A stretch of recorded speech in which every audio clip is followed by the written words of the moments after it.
Hey guys, it's Spencer again. Let's talk quickly about selling your house when it's not in the best condition, right? Lots of people right now are looking to buy it, investors, fixer-uppers, or just like a niche buyer who's looking for a super specific kind of property. So if you have a property in poor condition, honestly, there's right now no reason not to sell it, right? Don't want to keep costing you money. Don't want to just keep hanging out. Just think about it, right? There's people out there buying. Might be a great opportunity to sell. So first thing, right? Get a good feel for your property, know the ins and outs, right? You're gonna want to think about, hey, what work does this property need? What am I thinking here? Does this thing need to be painted? Does it need to be updated, remodeled?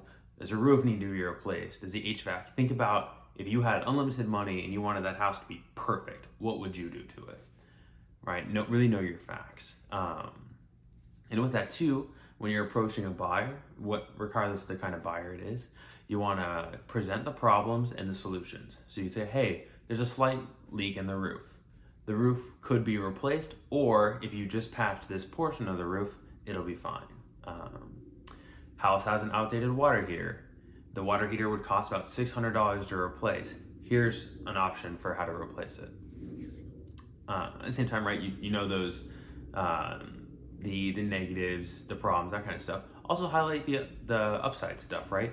Hey, I remodeled the kitchen 3 years ago. It's mint, beautiful condition, beautiful marble, backsplash, stainless steel, brand new appliances, that kind of stuff, right?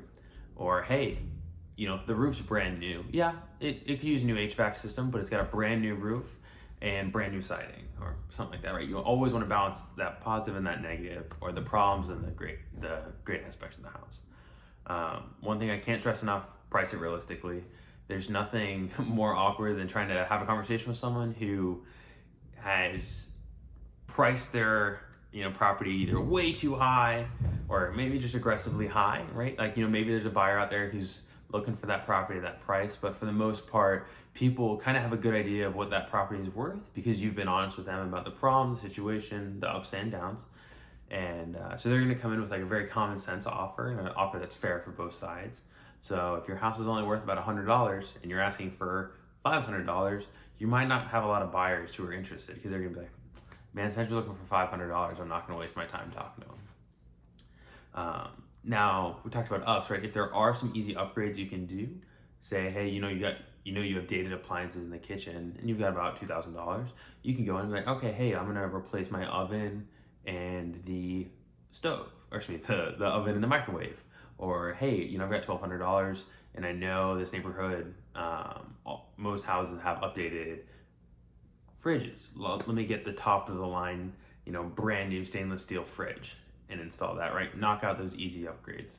Same thing if you're good at painting, a couple rooms need maybe, a new fresh coat of paint, then knocking that out yourself before you look to talk to a seller, right? That seller's gonna see that as something that saves him money, and it'd be more appealing when he's looking to purchase the house.